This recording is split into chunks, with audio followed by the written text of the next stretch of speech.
तो हम लोग देखते हैं कि वैद्युत रसायन किसको कहेंगे।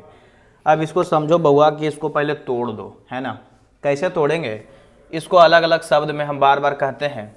देखो पहले क्या है, इलेक्ट्रो और फिर केमिस्ट्री, यानी कि इसको हिंदी में कहा वैद्युत और रसायन।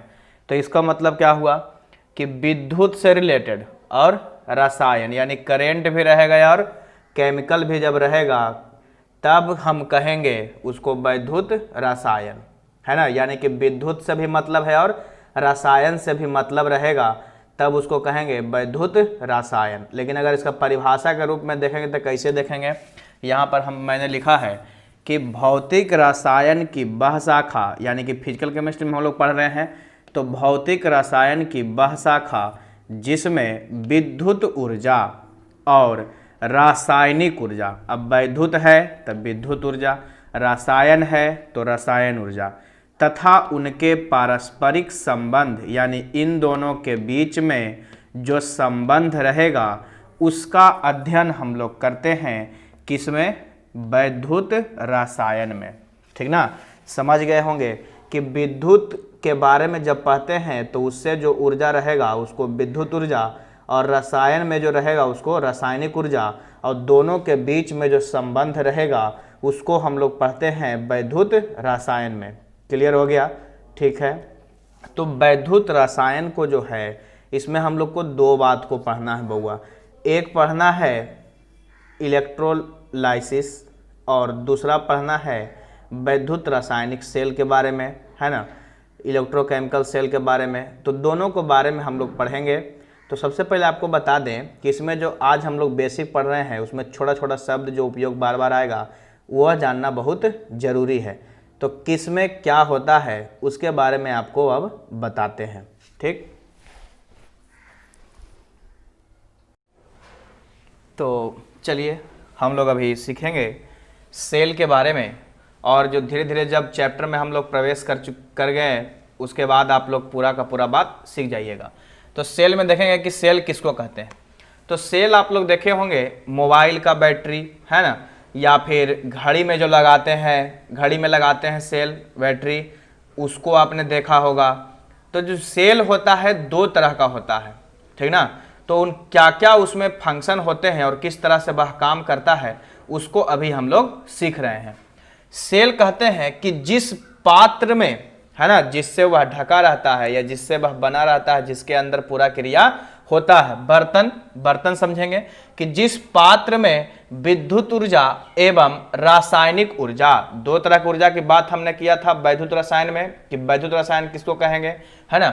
तो जिस पात्र में विद्युत ऊर्जा एवं रासायनिक ऊर्जा में परिवर्तन कराते हैं, यानी विद्युत ऊर्जा से रासायनिक ऊर्जा, रासायनिक ऊर्जा से विद्युत ऊर्जा, दोनों में होगा, तब हम कहेंगे उसको सेल। क्लियर हो गया कि सेल में दो तरह का बात होता है, या तो विद्युत ऊर्जा से रासायनिक ऊर्जा या रासायनिक ऊर्जा से विद्युत ऊर्जा में, ठीक है।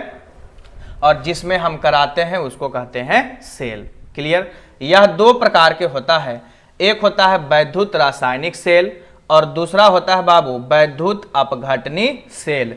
इसको कहते हैं इलेक्ट्रोकेमिकल सेल और इसको कहते हैं इलेक्ट्रोलाइटिक सेल। अब समझिएगा कि वैद्युत रासायनिक सेल क्या है और इसको हम लोग कैसे जान सकते हैं, कैसे सीख सकते हैं। आपको छोटा सा प्रयोग भी आज बताएंगे ताकि आपको लगे कि हम भी वैज्ञानिक हैं, है ना। आप प्रयोग कीजिएगा, कोई टेंशन नहीं है, डर उसमें नहीं लगेगा।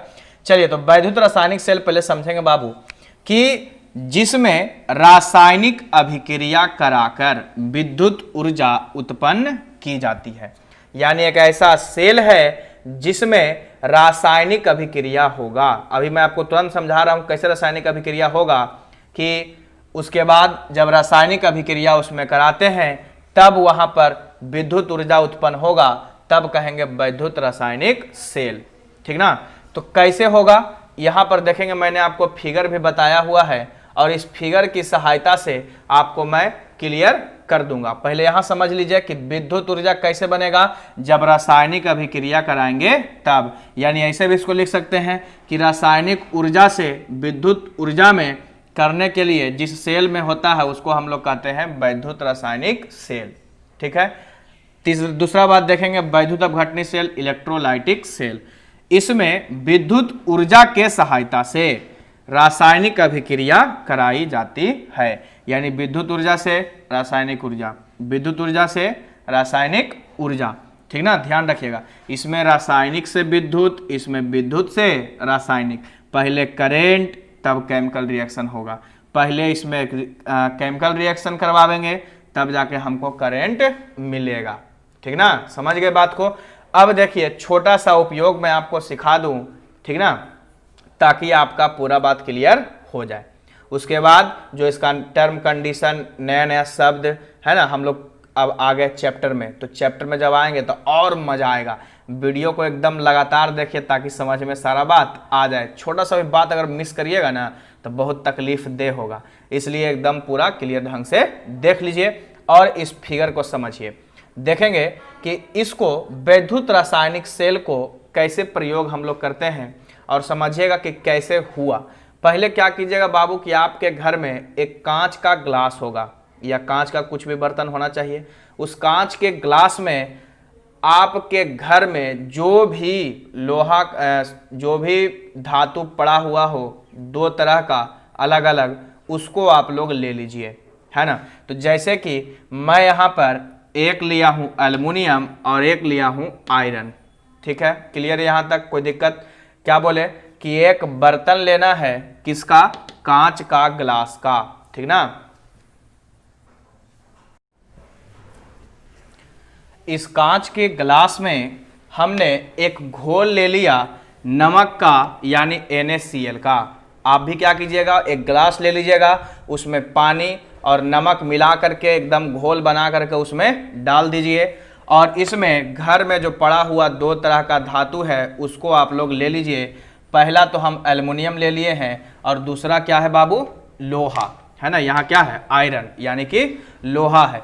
अब जब लोहा लीजिएगा उसके बाद क्या कीजिएगा, इसको कुछ नहीं करना है, अच्छा से एक कॉपर का तार, एक कॉपर का तार, देखते होंगे घर में जो वायर होता है तार, है ना, उसको आप लोग क्या कीजिएगा, जैसे यह जो तार आपका दिखाई पड़ रहा है इसके अंदर भी होगा, है ना। तो ऐसा ऐसा वायर आपके घर में भी उपलब्ध है। तो उस तार में से क्या करना है कि कॉपर का दो तार ले लेना है और उस तार को लेकर के इन दोनों से, एल्युमिनियम से और लोहा से, ऊपर वाला हिस्सा से अच्छा से लपेट करके, है ना, उसको बांध देना है। और बांध करके क्या करना है, तो उसको जीभ में, ये जो जीभ है आपको दिखाई पड़ रहा है, मैंने यहाँ पर जीभ का भी फिगर बना दिया हूँ, जीभ में सटाना है, ठीक ना। तो आपको क्या लगेगा, अब कहिए करंट लग सकता है, तो करंट आपको नहीं लगेगा, है ना। ये नहीं कि जीभ के जगह पर आप मेन लाइन में आप जा करके उसको दे दीजिएगा, तब गड़बड़ हो जाएगा, ऐसा काम नहीं करना है, यह बात समझ लीजिए। जब भी करना है पूरा देखभाल के साथ, एकदम सुसज्जित रूप से। हम क्या बोले कि दो तरह का जो लिए गए हैं इसमें तार बांध दीजिए, तार के बाद इसको जीभ में सटाइए। हो सकता है आप लोग प्रयास भी किए होंगे। जब ऐसा कीजिएगा तो आपको थोड़ा सा क्या कहते हैं उसको, अनुभव होगा, करंट का अनुभव नहीं, इसको कह सकते हैं कि नमकीन लगेगा, समझ गए। जब टेस्ट कीजिएगा ना तो नमकीन लगेगा, स्वाद अलग अलग मिलता है, समझ गए बात को। और जैसा ही जब इसको निकाल दीजिएगा इस NaCl के घोल से, समझिएगा पहले बात को, जब NaCl के घोल में डूबा हुआ है तब आपको नमकीन नजर आ रहा है, ठीक ना, नमकीन लगेगा। लेकिन जैसे ही इन दोनों को इस बर्तन से बाहर निकाल देते हैं, अब बाहर निकाल के टेस्ट कीजिएगा तब आपको अनुभव अलग होगा, ठीक। तो इससे हमने क्या सीखा बाबू, यह सीखा कि जब इसमें क्या कराते हैं, रासायनिक अभिक्रिया, यानी NaCl है, यह रिएक्शन कर रहा है किससे, इन दोनों धातु से। जब रासायनिक अभिक्रिया करते हैं तब विद्युत ऊर्जा में कन्वर्ट हो जाता है। याद रखिए क्या बोले कि जब रासायनिक अभिक्रिया करा करके विद्युत ऊर्जा प्राप्त करते हैं तो उसको हम लोग कहते हैं वैद्युत रासायनिक सेल, यानी जिसमें कराया जा रहा है, यह जो सेल है इसमें हम लोग करा रहे हैं, इसी को कहते हैं वैद्युत रासायनिक सेल। समझ में आ गया। इसमें बर्तन ले लिए, दो धातु ले लिए और इसमें कॉपर का एक वायर बांध दिए, उसको थोड़ा सा जीभ में सटाए, टेस्ट लीजिए, एकदम नमकीन लगेगा, मज़ा आ जाएगा। आप भी कहिए कि वाह क्या बात सिखा दिए आप, एकदम अच्छा लगेगा। अभी तुरंत आप करिएगा तो और अच्छा लगेगा। चलिए तो अभी पहले पढ़ लीजिए, उसके बाद करिएगा। दूसरा देखेंगे बाबू, वैद्युत अपघटनी सेल का यहाँ पर देखेंगे तो यह जो बर्तन बना यह क्या था, वैद्युत रासायनिक सेल। यह जो बना सेल, यह सेल है वैद्युत रासायनिक सेल। तो ऐसा ऐसा सेल बहुत सारा मिला करके आप छोटा सा बैटरी जो एलईडी बल्ब नहीं होता है उसको भी आप लोग जला सकते हैं, ठीक ना। चलिए तो अब इसमें आ जाइए, यह जो वैद्युत अपघटनी सेल है इसके बारे में और इसके बारे में हम लोग पूरा डिटेल चर्चा करेंगे। अभी तो यह सिर्फ ट्रेलर है, अभी देखिए आगे। तो इसमें भी क्या किए बाबू कि एक बर्तन ले लिए और इस बर्तन में NaCl का घोल ले लिए और 2 प्रकार का मेटल ले लिए, है ना। और इसको क्या करेंगे कि वायर्स को जोड़ देंगे एक बैटरी में, और जब बैटरी में जोड़िएगा और बैटरी से यहाँ पर करंट प्रवाहित होगा, है ना। यहाँ जो करंट प्रवाहित होगा, चलिए इसको बैटरी में लगभग 6 वोल्ट या 12 वोल्ट का कुछ भी बना दीजिए, ठीक है। इसको जोड़ दिए हैं यहाँ से, 6 वोल्ट या 12 वोल्ट का यह बैटरी है। इसमें थोड़ा सावधानी बरतना है। यहाँ से आप करंट प्रवाहित करेंगे तो क्या देखिएगा, करंट प्रवाहित करने के बाद कि जो NaCl का जो घोल है, जो जलीय विलयन है, वह इन दोनों धातु में से कहीं कहीं से हो सकता है बुलबुला दिखाई पड़े, ठीक ना। कहीं कहीं पर बुलबुला दिखाई दे सकता है, या हो सकता है कहीं रंग परिवर्तन भी हो सकता है। समझ रहे हैं बात को, कहीं पर बुलबुला भी दिखाई पड़ सकता है या कहीं पर रंग परिवर्तन भी हो सकता है। तो ऐसा कैसे हुआ, जब हम इससे करंट प्रवाहित किए तो इस घोल के अंदर, इस बर्तन के अंदर, इस घोल में रासायनिक अभिक्रिया होना शुरू हो गया। समझ गए बात को। जैसे आप लोग क्लास 10th में पढ़े होंगे विद्युत विच्छेदन, पढ़े हैं कि नहीं पढ़े हैं, तो इसमें भी वही क्रिया होता है। क्या होता है, करंट जब प्रवाहित करेंगे तो NaCl भी आयन में टूटना शुरू हो जाएगा, है ना। इसमें भी शुरू होगा, तो इसमें कुछ परिवर्तन आपको दिखाई पड़ेगा, या तो बुलबुला दिखाई पड़ेगा या तो फिर किसी में रंग में परिवर्तन भी दिखाई पड़ सकता है। तो यह जो सेल बना, यह कौन सा सेल बना, वैद्युत अपघटनी सेल, यानी विद्युत ऊर्जा की सहायता से यहाँ विद्युत ऊर्जा दे दिए, रासायनिक अभिक्रिया, तो इसके अंदर रासायनिक अभिक्रिया हुआ, तो इसको हम लोग कहते हैं वैद्युत अपघटनी सेल। हमको लगता है समझ में आ गया होगा, आप लोग इसको कर भी सकते हैं घर में प्रयास, है ना। चलिए तो हम लोग अब आगे बढ़ते हैं। इसको आप स्क्रीनशॉट ले लीजिए या कॉपी में नोट कर लीजिए बहुत बेहतर तरीके से। तो हम लोग सीखते हैं वैद्युत अनपघट्य, जो कि आपको बहुत इंपॉर्टेंट है। उसके बाद वैद्युत अपघट्य, रासायनिक दृष्टि से उसको 2 भाग में बांटा गया था, अनपघट्य और अपघट्य के रूप में। तो समझिएगा इसको कि पहले वैद्युत अनपघट्य किसको कहेंगे, तो इसको अंग्रेजी में कहते हैं नॉन इलेक्ट्रोलाइट्स, है ना। आप लोग पढ़े होंगे बाबू सुचालक, कुचालक, अर्धचालक के बारे में, है ना। इसलिए हम अभी आपको उन सभी का चर्चा नहीं किए, कि आप लोग जानते ही होंगे। तो समझिएगा कि इसमें 2 तरह के हम लोग लेते हैं, या तो द्रवित अवस्था या तो जलीय विलयन, और उसमें करंट प्रवाहित करा के देखते हैं। अगर करंट प्रवाहित होने पर वह उसमें करंट प्रवाहित हो गया तो सुचालक, अगर नहीं हुआ तब अचालक या कुचालक कहते हैं। तो देखेंगे कि वे यौगिक जो द्रवित अवस्था या जलीय विलयन की अवस्था में विद्युत के अचालक, यहां देखिए घेर भी दिए हैं, अचालक होते हैं, वे वैद्युत अनपघट्य कहलाते हैं। यानी जिसमें वैसा विलयन जिसमें करंट प्रवाहित करेंगे तो वह अचालक रूप में रहे, तब उसको कहेंगे वैद्युत अनपघट्य। जैसे चीनी का विलयन, यदि आप चीनी का जलीय विलयन लेते हैं और उसमें आप विद्युत का चालन करते हैं, यानी विद्युत प्रवाहित करते हैं, तो वह कैसा व्यवहार करेगा, अचालक के जैसा, तब उसको कहेंगे वैद्युत अनपघट्य। यानी कि चीनी जो है वैद्युत अनपघट्य है। अब आपसे सवाल रह गया कि अनपघट्य कैसे है, आप उसको कमेंट में करके बता दीजिएगा। दूसरा, यूरिया भी क्या है, अनपघट्य है। क्लोरोफॉर्म भी क्या है, वैद्युत अनपघट्य है। यानी कि इन तीनों चारों के जो भी है, इसमें अगर इसका जलीय विलयन लिया जाए और उसमें अगर विद्युत प्रवाहित किया जाए तो वह अचालक के जैसा व्यवहार करेगा। ठीक है, फिर देखेंगे दूसरा मैटर, वैद्युत अपघट्य या विद्युत विच्छेद्य कहते हैं।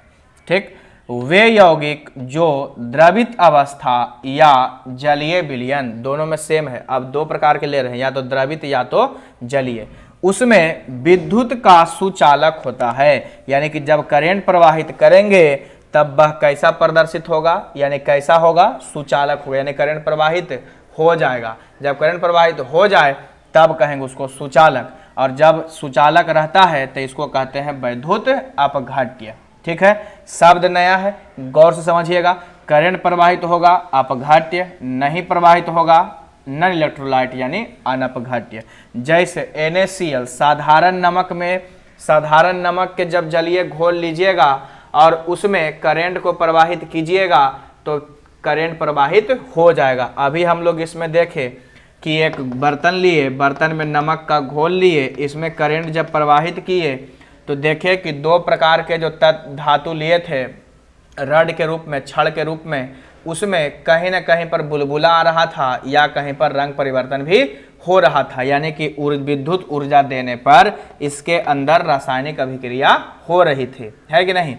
तो जब इसमें करंट प्रवाहित हो जाए, और करंट प्रवाहित होने पर क्या होता है, वह आयन में टूट जाता है। सबसे बड़ा बात, आयन में टूट जाता है, लेकिन इसमें आयन में नहीं टूट रहा था। ठीक, तो जब आयन में टूट जाएगा तब उसको कहेंगे, जब करंट प्रवाहित करेंगे तो सुचालक रहेगा, यानी कि विद्युत विच्छेदन की क्रिया हो गया या विद्युत अपघटन हो गया।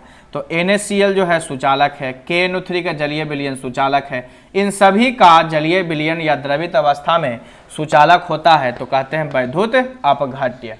क्लियर हो गया। अब वैद्युत अपघट्य जो है बाबू दो प्रकार के होता है, एक प्रबल यानी कि बरियार मजबूत, और दूसरा होता है कमजोर यानी कि दुर्बल। ठीक है, उसको अभी हम लोग जानते हैं। चलिए देखेंगे बाबू, तो जो वैद्युत अपघट्य है वह दो प्रकार के होते हैं। एक होता है सबल, या इसी को हम लोग कह सकते हैं बउआ प्रबल भी कह सकते हैं, यानी कि मजबूत, है कि नहीं, एकदम बरियार। तो उसमें क्या होता है, और दुर्बल, दो प्रकार के हैं। क्यों कहते हैं, कैसे क्या होता है, कहता है कि वे वैद्युत अपघट्य जो जलीय विलयन में पूर्णतः मतलब टोटल लगभग 100% आयनों में परिवर्तित हो जाते हैं। जैसे इसको समझ लीजिए NaCl, HCl, H2SO4, HNO3 इत्यादि, यानी कि इन सभी में से किसी भी वैद्युत अपघट्य को जब हम जलीय विलयन में घुलाते हैं और उसमें करंट प्रवाहित करते हैं तो वह पूर्णतः आयन में टूट जाता है। यानी कि अगर NaCl का 1,00,000 अणु ले ले तो वह भी पूरा जलीय विलयन में घुल जाएगा, और यदि उसमें करंट प्रवाहित करेंगे तो वह आयन में टूट जाएगा, Na+ और Cl-। जब पूरा का पूरा 100% आयन में परिवर्तित हो जाता है तब उसको कहते हैं सबल वैद्युत अपघट्य, स्ट्रॉन्ग इलेक्ट्रोलाइट्स। स्ट्रॉन्ग मतलब मजबूत, है कि नहीं, कब समझ गए बात को, कि जब पूर्णतः आयन में टूट जाए, पूर्ण मतलब पूरा टोटल आयन में टूट जाए तब कहेंगे सबल वैद्युत अपघट्य। क्लियर हो गया। दूसरा देखो दुर्बल, दुर्बल मतलब क्या, कमजोर, है कि नहीं, कमजोर। तो दुर्बल यानी कि वीक, वे वैद्युत अपघट्य जो जलीय विलयन में अंशतः, और यहाँ क्या था, पूर्णतः आयनित होते हैं, यानी कुछ अंश जब आयनित होगा तब कहेंगे दुर्बल, और जब पूरा का पूरा आयनित हो जाएगा तब कहेंगे इसको पूरा का पूरा हो जाएगा तो सबल, और अंशतः होगा तो दुर्बल। अंशतः मतलब थोड़ा सा या एकदम कम मात्रा में, है कि नहीं। 100% लिए, 1,00,000 अणु लिए तो हो सकता है उसमें कुछ ही आयन में टूटा हो, समझ रहे बात को, तो वो उसको कहते हैं दुर्बल। CH3COOH, एसिटिक अम्ल, अमोनियम हाइड्रोक्साइड, तो ये सभी जो है दुर्बल वैद्युत अपघट्य है और ये सभी सबल वैद्युत अपघट्य है। यह जो है आपको ऑब्जेक्टिव में काम आएगा, इसको ध्यान रखिएगा बाबू, यह जो है आपके ऑब्जेक्टिव में काम आएगा, मजेदार। ठीक, तो यह जो था आपका आज इस लेक्चर में इतना ही। नेक्स्ट वीडियो में आपको एकदम मज़ेदार है ना, हम लोग अब स्टार्ट करेंगे वैद्युत अपघटन, जो कि हमको पढ़ना है एकदम मज़ेदार तरीका से, या विद्युत विच्छेदन जिसको कहते हैं, और इसके अंतर्गत होने वाली सारी क्रियाएं। ठीक है, बहुत बहुत धन्यवाद आप सभी का। और अगर मेरे चैनल पर नए आए हो तो सब्सक्राइब कर लीजिए और अपने दोस्तों के बीच इस वीडियो को शेयर करिए और इस वीडियो को लाइक कीजिए एकदम दबा करके, मज़ेदार। और कमेंट में ज़रूर लिखें वीडियो आपको कैसा लगा।